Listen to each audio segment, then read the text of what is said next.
はようございます。建築起業家の斉藤俊一です。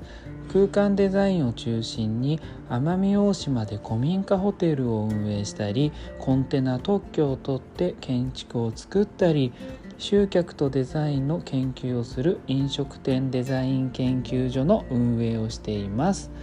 この放送では最前線で働く建築家やインテリアデザイナーのリアルな設計現場での学びを共有していきます。実務に直結する情報を提供できるように心がけていきます。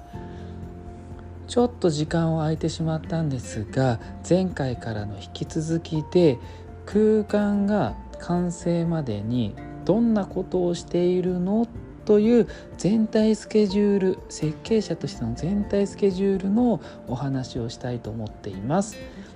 ちょっと長いので全3部構成で今回は第2部になります。前回はプロジェクトの全体像から設計の位置づけみたいなものを設計の立場でお話しさせていただきました。もし聞いてない方がいらっしゃいましたら、確か何日か前の放送を聞いてみてください。それでは今日は予算、スケジュール、プレゼンテーションについてポイントをお話ししたいと思います。それでは早速なんですけど、自分が描いた空間ってそもそもいくらでできるの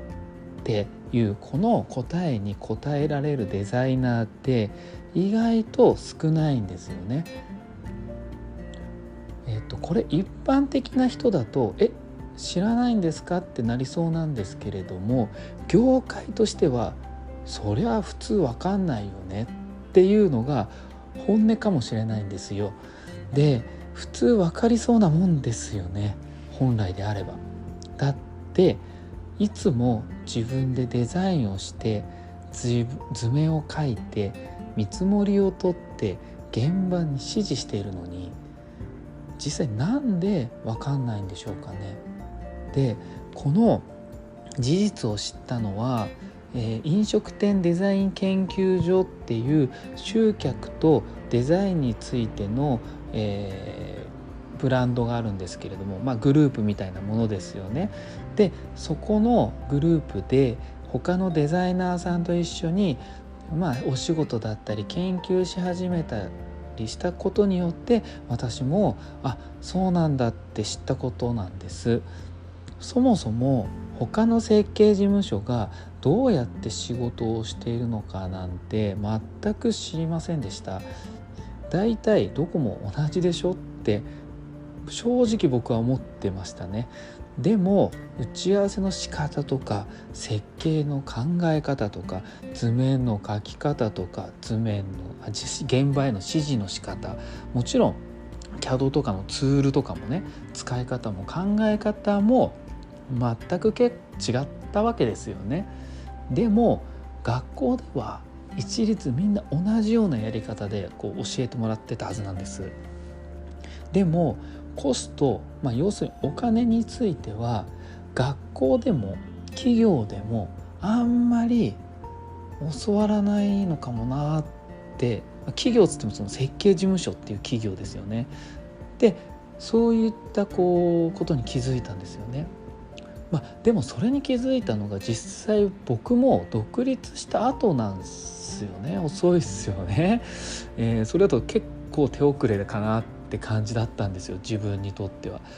で、そこから必死になっていろんな経営書とかいろんな他の業界の本を読み漁ったんですよね。で、私の場合はたまたまですけど父が設計して現場監督もしていたこともあって、実際の金額の考え方とかが気軽に聞ける環境にあったんでよかったんですけど、みんながみんな工事の金額が聞けるわけじゃないんですよね。クライアントと予算のお話の時に大きく2つの視点があると思うんですよね。1つ目は内装コストをいくらにすれば売上とか利益に対して投資回収ができるのかなっていう事業的な視点がまず一つあると思うんですよ。でもう二つ目は逆ですけど、この設計図面から見積もりをすると内装コストはこれくらいになるかなっていう作り手からの金額的な視点なんですよね。ここが真っ向から対立するポイントなんですよね。これどっちが正しいとか間違ってるかとかそういう話ではないんですけど、デザイナーはこのお金の全体的な流れのことを理解することでとてもプロジェクトがスムーズになるってことがね結構あるんですよ。ただね、お金を意識すぎるのも良くないっていう意見もよくあるんですよね。聞くんですよ私。それは感動させるデザインができなくなっちゃうからね。あとねとかですよ、例えばですよ、これ私がそう思っているとかじゃなくてそういうふうに聞くってことなんですけど、あとデザイナーはクライアントの利益の先にね社会的な視点でその空間を作る意味が何なのかっていうのも考えないと、そもそもなんでその空間を作って何のためにやってんでしょうねってことになっちゃうんですよ。ね。もちろんオーナーの利益になるのはとても重要だしいいことなんだけど、それが社会にとって自分にとってもやる意味があるのかどうかっていうのはその大前提として前段としてとても大切な考え方なんです。結構これ抜け落ちてたりするんですよね本当に。私の周りの設計事務所の働いてる人とかその設計事務所を運営している人とかなんかすっごい一生懸命クライアントのためにやってるんですけど、設計料をねもらえれば別にいいよねっていう考えはもちろんダメだと思うんですけど、この辺の話をし続けると結構長くなるのでまた別の機会にお話ししますね。で話は本題に戻って今コストの話なんですけども、考え方の次はスケジュールの組み方のお話になるんですけど、クライアントはいつオープンできるのかなとか、家賃発生してオープンできないのかとか、いつ開業準備をし始めればいいのかとか、スタッフはいつまでに集めないといけないのかなとか、メニューをいつまでに決めてメニューブックをどう作らなきゃいけないのかなどなど、オーナーさんって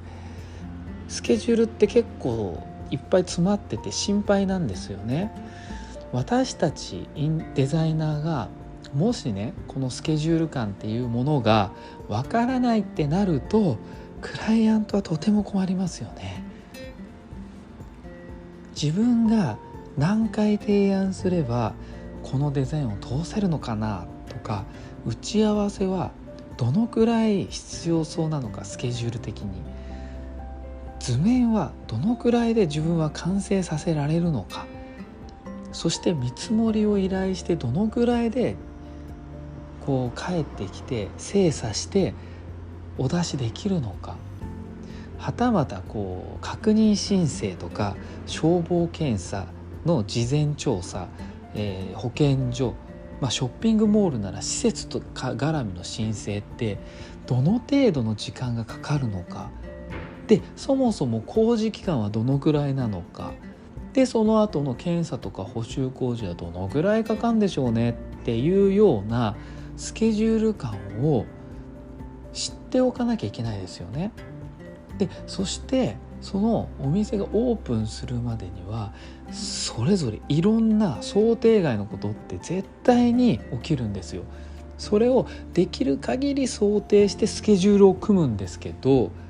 でその具体的な組み方っていうのは今日はお話は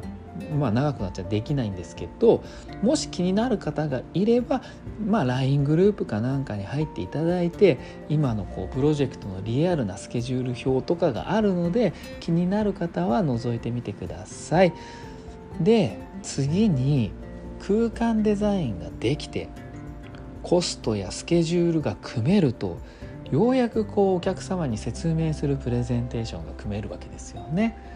で、スケジュールはこの段階で必要ないってこともあるんですけれども、空間のイメージとコストっていうのはクライアントが判断するには最も重要なセクターなんですよね。要はどんなものをいくらで買えるんですかっていうのを、他のものでも当然なんですよね。で、プレゼンテーションはクライアントの興味の優先順位によって重要度って変わってきて、新規開業の例えばブランド立ち上げであれば、空間でデザインはもちろん、コンセプトやストーリー、どうやって集客につなげていくのか、さらにイニシャルコストやランニングコストがかかってきて、それどのぐらいの収益が出るのかなど、知りたいことって結構あるんですよね。で、一方ですでにお店はオープンしていて、何か集客の改善したいとか、なんか壊れちゃったよねっていうような改装したいクライアントであれば、現状のデータがすでにありますので、その問題点を改善するっていうプレゼンになってくると思うんです。同じ空間の依頼でも提案の仕方っていうのは様々だってことですよね。ただ共通して大切なことは次の4つのポイントがあります。それはまず分かりやすいことで、次に求めている答えがしっかりあるってことで、より現実的であるってことで、最後に自分たちのためのアイデアだよねっていうこと。自分たちっていうのはクライアントのためになるようなアイデアだってことですよね。この4つ入っていれば結構効果的な仕事になると思うんです。逆に入ってなければ効果的な仕事にはならないので、たとえ仕事の依頼を受けたとしてもクライアントのためにはならないで、二度と依頼が来ることがなくなっちゃうかもしれないんです。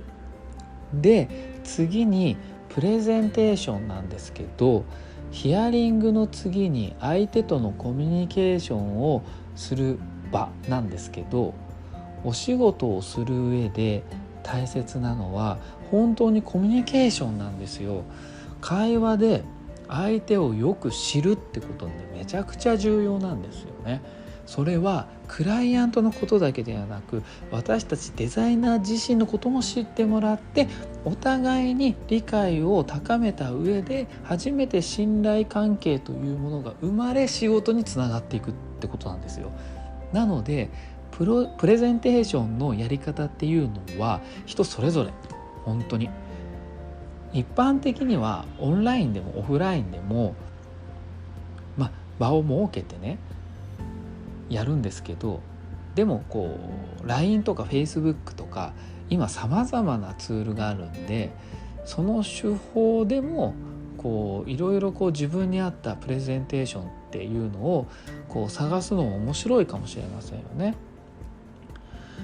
ちょっと長くなっちゃったんですけど、今日は空間が完成するまでにどんなことをしているのっていう質問の第2部でした。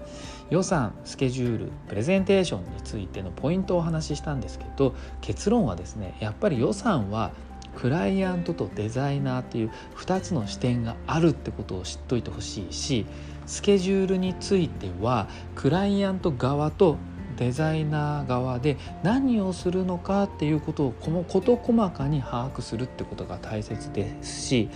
プレゼンテーションっていうこのセクターについては大切なコミュニケーションの場なんだよ、信頼をしっかり築くんだよっていうことでした。次回はちょっと最後になるんですけど、設計図はどのようなものを書くんだっていうのと、設計管理って何してんだよっていうような質問に答えていきたいと思います。実務で学べるインテリアデザインの学校隠れ家では、最前線で働く建築家やインテリアデザイナーのリアルな設計現場での学びを LINE グループで毎日共有しています。今日のお話で疑問に思ったり実際やり方を知りたい方は一度覗いてみてください。それでは今日しかない大切な時間を全力で楽しみましょう。建築起業家の斉藤俊一でした。ではまた。